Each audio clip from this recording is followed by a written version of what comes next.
1월 2일 밤 10시 46분이에요. 현지 시각으로. 트럼프 대통령이 은밀하게 군에 명령을 내립니다. 베네수엘라의 마두로 대통령 부부를 생포하라라는 명령을 내리고요. 그 작전명이 확고한 의지입니다. 그만큼 미국이 결단을 내겠다라는 뜻으로 풀이가 됩니다.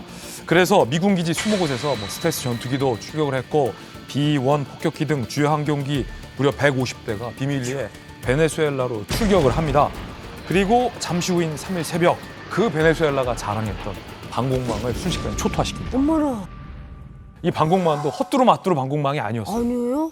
베네수엘라 마두로가 미국한테 야 들어와 너네 들어올 수 있으면 들어와봐. 맞아. 자신만만했던 방공망을 네. 미국이 다 뚫었던 거예요. 어떻게 뚫었지? 그리고 곧바로 베네수엘라의 공군 기지와 항구 등 최소 7곳을 공습하고 순식간에 수도 카라카스 상공에 도착했습니다. 근데 이게 연막 작전이었던 거야. 모두가 다 미국이 베네수엘라를 공습을 시작했구나라고 생각했는데 앞에서 공습하는 것처럼 해놓고 진짜는 따로 있었던 거였죠. 마두로 대통령 부부가 자고 있었던 이 대통령의 은신처, 대통령 궁이죠. 은신처로 은밀하게 날아가는데 누가 날아가느냐.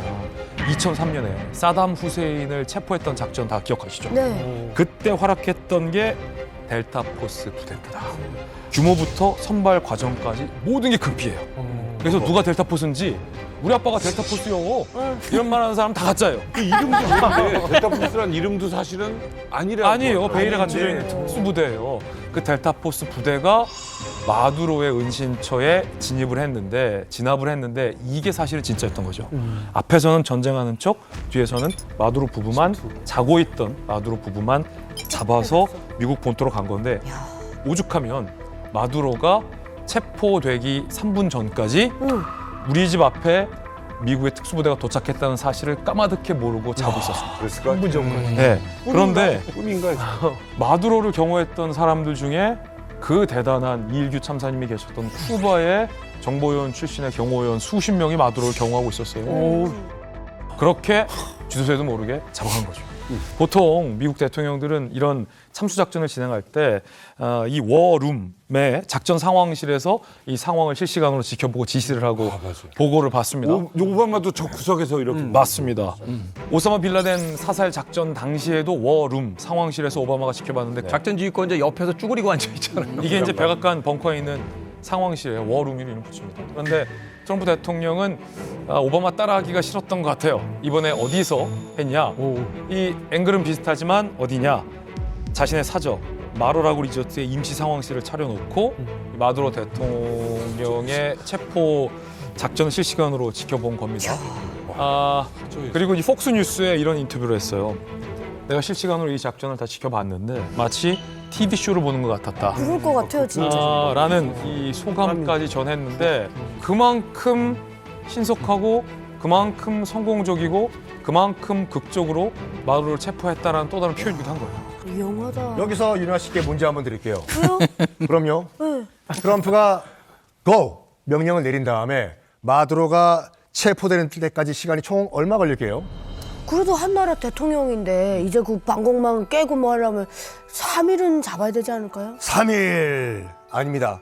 고작 2시간 30분, 148분이었어요. 야, 근데 진짜 24시간은 걸려야 되는 거 아니야? 너무한 거 아니에요? 2시간 2시간 30분 정도면요. 하고. 우리가 극장에 가서 영화 한 편 보고 나왔더니 잡혀간 거예요. 이렇게 되는 상황이고요, 지금. 아바타는 못 봐. 아바타는 못 봐. 중간에 나와야 돼. 3시간인데. 태클이 없어도, 전혀 태클이 없어도 베네수엘라에 상륙해서 수도까지 가가지고 그냥 데려와도 2시간이 넘게 걸려야 정상이에요. 네. 일단은 그 미 특수부대 델타 포스가 체포를 합니다. 체포를 한 다음에 카리브해에 정박하고 있던 이오지마함이란 미군 함정에 실어요. 이것도 굉장히 의미가 있거든요. 이오지마란 타이틀이 미국의 승리, 빅토리의 상징이에요. 태평양 전쟁 때 가장 치열했던 전투가 도쿄 앞바다에 있었던 이오지마 섬 전투였거든요. 맞아요. 굉장히 오랫동안 막 포격했던 거. 그 스리바치산에서 미 해병대가 성적이 이렇게 올리는 유명한 사진 있잖아요. 여기가 이오지마 섬이에요. 승리의 상징이거든요. 여러 명이서 막. 이렇게 올리는 거. 네. 이 이름을 딴 이오지마 함에 일단 실어요. 실은 다음에 붕 어디로 가냐면 이것도 아이러니컬하게 쿠바에 있는 미 해군 기지인 관타나모에 데려갑니다. 엄마. 거기에 또 비행기에 실어가지고 뉴욕으로 날려 보냈는데 이렇게 왜 전격적으로 성공할 수 있었냐? 철저한 준비 때문에 그래요. 근데 그게 2시간 30분. 2시간 30분 다. 수개월 동안 모의 연습을 이제 막 엑서사이즈라고 하죠. 그 모의 연습을 했다고 하는데 마두로의 안전 가옥이 어디 있는 것뿐만 아니라 그 휴민트를 다 심어놔가지고 마두로가 몇 시에 자고 화장실에 어디 가고 나올 때 몇 시에 나오고 뭐 하는지 다 알고 파악한다. 동선을 다 파악했어요.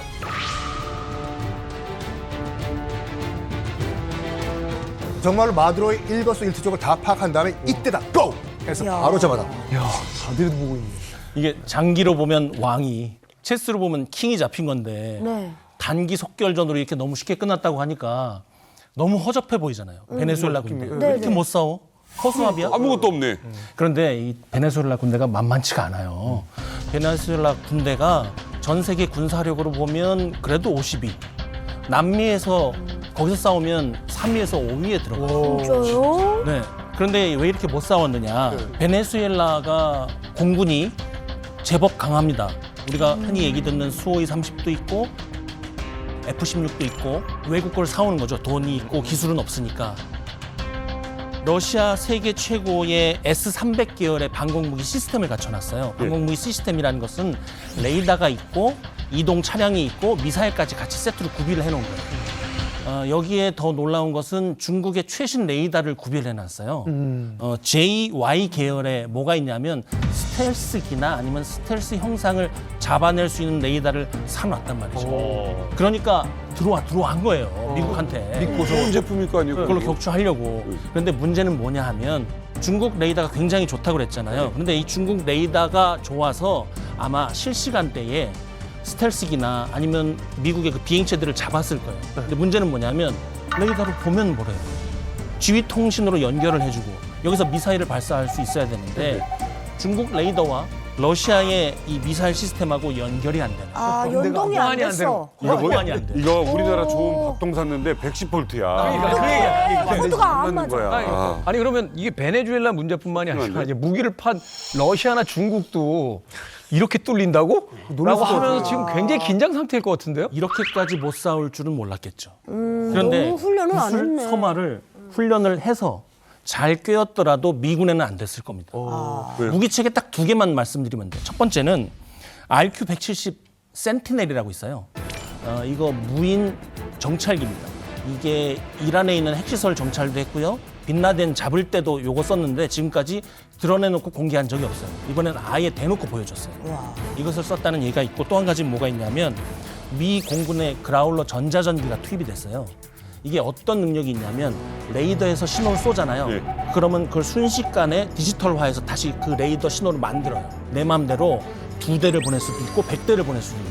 그때서는 정보 과부하가 걸려서 알아도 대응을 못해요. 그러니까 비행기가 3대 떴는데 30대 뜬 것처럼 할 수 있는 거예요? 100대, 200대를 할 수 있어요. 100대 200대 저 손오공 분신술처럼 샥 퍼져버리면 어느 게 진짜인지 모른다는 거네. 제가 트럼프 대통령 편을 들어서 이야기를 하자면 네. 할 말이 많아요.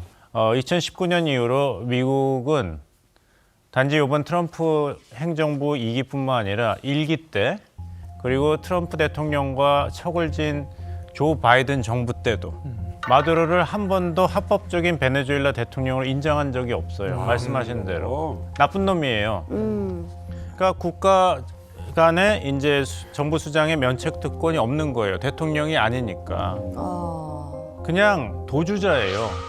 현상범이에요. 미국에서 보자면. 미국에서 보자면. 왜냐면 현상금이 있었거든요. 수천 톤의 코카인 미국에 반입한 혐의로 이미 기소가 됐기 때문에 네, 반군 조직 및 마약 카르텔과의 연관도 있고. 어머나. 처음 현상금은 1,500만 달러, 우리나라 돈으로 200억 이상이었죠. 근데 그것이 5천만 달러까지 올랐어요. 한화 700원 이상에서 압박 수위를 올리고 있던 판이기 때문에 잘 들어보시면 마두로를 칭할 때는 마약 테러리스트라 그래요.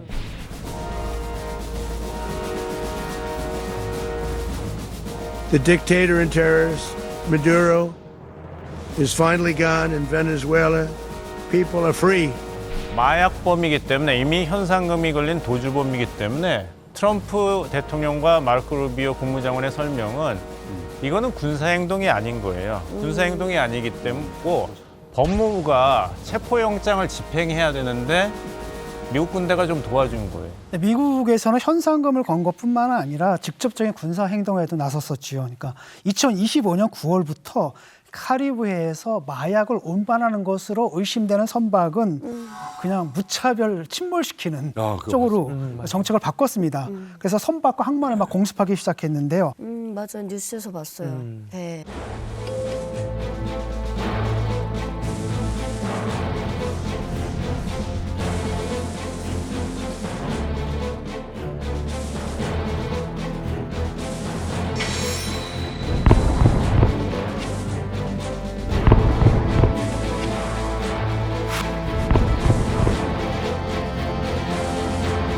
You'll see that we just, over the last few minutes, literally shot out a boat, a drug-carrying boat, a lot of drugs in that boat.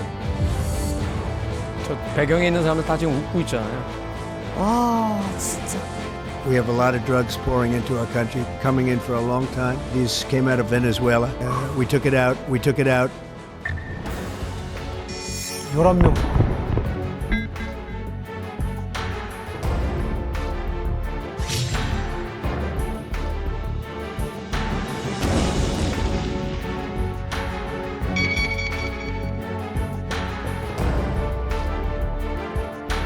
Con 1.200 misiles y un submarino nuclear apuntan a Venezuela.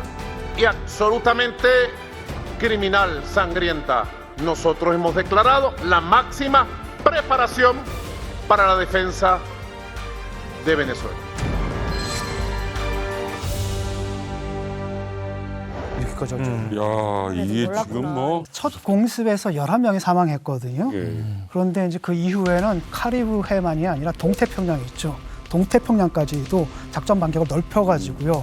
작년 말 기준으로 이미 사망자가 100명이 넘었고 그동안에 30척이 넘는 선박을 격침을 했습니다. 근데 이제 트럼프 대통령은 뭐라고 얘기를 했냐면 이 작전에 대해서 우리가 제거하는 선박 한 척마다 미국인 25,000명의 생명을 구한 것이다. 이렇게 주장하고 있습니다. 확실히 이제 트럼프를 한다면 하는 것 같은데. 네. 그러면 이 마두로를 체포한 이유가 마약 때문인 거예요? 체포한 이유는 마약 때문은 아니에요. 뭐예요? 마약은 미국에 있는 국내 형사 사법 체계에 마두로를 기소하기 위한 명분인 거죠. 명분. 마약을 미국으로 반입시킨 건 맞아요. 그건 팩트예요. 그리고 거기에 대한 카르텔과 유착 관계로서 그거를 암묵하거나 적극적으로 도왔던 게 마두로 부부의 역할인 것도 팩트예요. 그렇기 때문에 그걸 명분 삼아서 미국 국내 사법 형사 체계에 기소를 한 거죠. 근데 다만 이런 궁금증이 있죠. 미국에서 마약 문제로 사망하는 사람들의 70%는 펜타닐 때문입니다. 그런데 펜타닐의 주요 유입 국가는 베네수엘라보다도 멕시코와 중국이에요. 그래서 펜타닐 문제 갖고 중국과 미국이 관세 막 전쟁 벌였었잖아요. 네. 그러다 둘 다 일단 그만합시다 하고 휴전한 상태잖아요. 그런데 중국과 멕시코는 미국과 경제적으로 연결고리가 너무 많아요. 그래서 이렇게까지 치긴 어려워요. 옆을 봤더니 옛날부터 눈에 까시는데 각종 국내 국제 범죄를 저지르고 있는 베네수엘라 마두로가 보이는 거예요. 그렇지. 그런데 이 마두로 베네수엘라는 그 뒷배가 누구냐면 중국이에요. 중국이 베네수엘라에 있는 엄청난 원유의 70%를 수입해 갑니다. 그러면서 경제적으로도 베네수엘라를 굉장히 도와줍니다. 그러니까 니들이 미국 코앞에서 싸워. 우리가 너네 도와줄게. 석유 사줄게. 그러니까 미국 입장에서는 바로 중국이나 멕시코를 치기 너무 부담스럽잖아요. 그러나 중국이나 멕시코에게 경고를 보낼 수 있는 국가가 딱 베네수엘라였던 거죠. 근데 이게 약간 뭐라고 할까 도플갱이 같이 무시무시한 약간 평행 이론이 있다는 뭔데요? 이번에 마두로를 잡은 것이 2026년 1월 3일이잖아요. 1월 3일이요. 1990년 노리에가가 체포된 것도 1990년 1월 3일이에요. 오.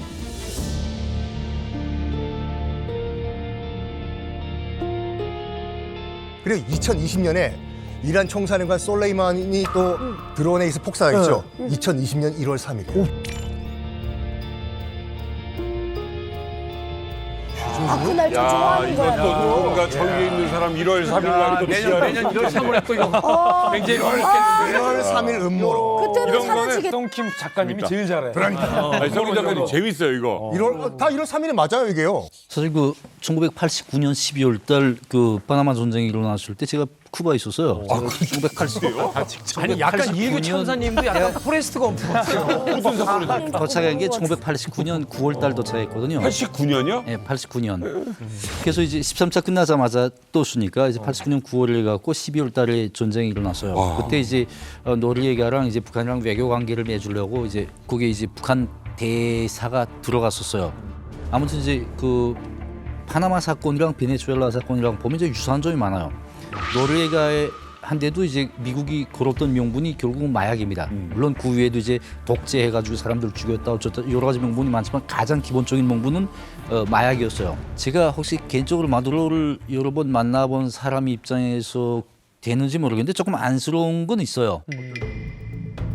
마두로 대통령 자체가 잘못한 짓이 너무 많아요. 이제 국회를 무력화하고 사법당국 다 무력화했지, 반대파들 다 감옥에다 갖다 걷어였지, 뭐 여러 가지 나쁜 짓 한 게 너무 많은데 이걸 반드시 그런 이제 힘을 사용한 행위가 됐었어야 했냐 공개적으로 이래가지고 이걸 보고 많은 사람들이 놀라고 미국의 힘에 대해서 이제 굉장히 탐복하는 사람들도 있겠지만 역으로 또 이제 나쁜 선례를 안 좋은 선례를 특히 이제 김정은과 같은 그 남은 독재 세력들에게 그 미국에 대해서 자기네 그 핵을 무조건 가져야 된다라는 명분을 확실하게 쥐어주는 그런 나쁜 그런 선례로 남을 수 있는 그런 가능성도 없지 않다고 저는 생각을 합니다.